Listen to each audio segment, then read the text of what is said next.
এক জায়গায় আগুন নিভতে না নিভতে আরেক জায়গায় লেলিহান শিখা। একটা কারখানা, একটা বিমানবন্দর, একের পর এক গুরুত্বপূর্ণ স্থানে আগুন। যেন পুরো দেশটাই এখন এক অদৃশ্য আগুনের বৃত্তে বন্দী। এ যেন কাকতালীয় কিছু নয়, বরং এক গভীর ষড়যন্ত্রের ছায়া। একদিকে দেশ জুড়ে চলছে রাজনৈতিক অস্থিরতা, অন্যদিকে একের পর এক গুরুত্বপূর্ণ স্থানে লাগছে ভয়াবহ অগ্নিকাণ্ড। শনিবার দুপুরে রাজধানীর হজরত শাহজালাল আন্তর্জাতিক বিমানবন্দর এর কার্গো ভিলেজে ভয়াবহ অগ্নিকাণ্ডে মুহূর্তেই দাউ দাউ করে জ্বলে ওঠে গুদামের ভেতর। কয়েক ঘন্টা চেষ্টার পরও আগুন পুরোপুরি নিয়ন্ত্রণে আনা সম্ভব হয়নি। এর আগে বৃহস্পতিবার দুপুরে চট্টগ্রাম ইপিজেডের একটি কারখানায় লেগেছিল আগুন। টানা ১৭ ঘন্টা জ্বলতে থাকার পর আগুন নিয়ন্ত্রণে আসে।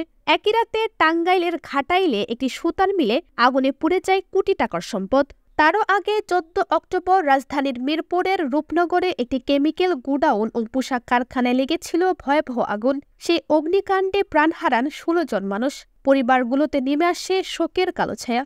এই ঘটনাগুলোকে কেবল দুর্ঘটনা হিসেবে দেখতে নারাজ জাতীয় নাগরিক পার্টির মুখ্য সংগঠক সার্জিস আলম। শনিবার সন্ধ্যায় এক ফেসবুক পোস্টে তিনি বলেন, বিভিন্ন জায়গায় আগুন লাগাকে বিচ্ছিন্ন ঘটনা হিসেবে দেখি না, এগুলো স্বৈরাচারের দোসরদের দেশকে অস্থিতিশীল করার চক্রান্তের অংশ।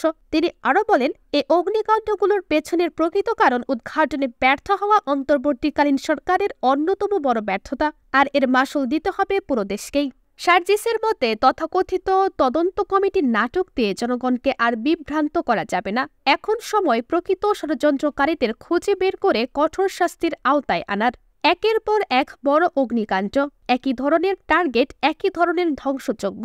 তাই অনেকের মধ্যে এখন জন্ম নিয়েছে এক বড় প্রশ্ন, এটা কি নিছকই দুর্ঘটনা নাকি একটি পরিকল্পিত চক্রান্ত? আগুন নিভে যায়, কিন্তু পুড়ে যায় মানুষের স্বপ্ন, পুড়ে ছাই হয়ে যায় কোটি কোটি টাকার সম্পদ। আর তাই এই অগ্নিকাণ্ডগুলোর পেছনে প্রকৃত সত্য উদ্ঘাটন এখন সময়ের দাবি। তামান্না আক্তার, আগামী সকাল নিউজ, ঢাকা।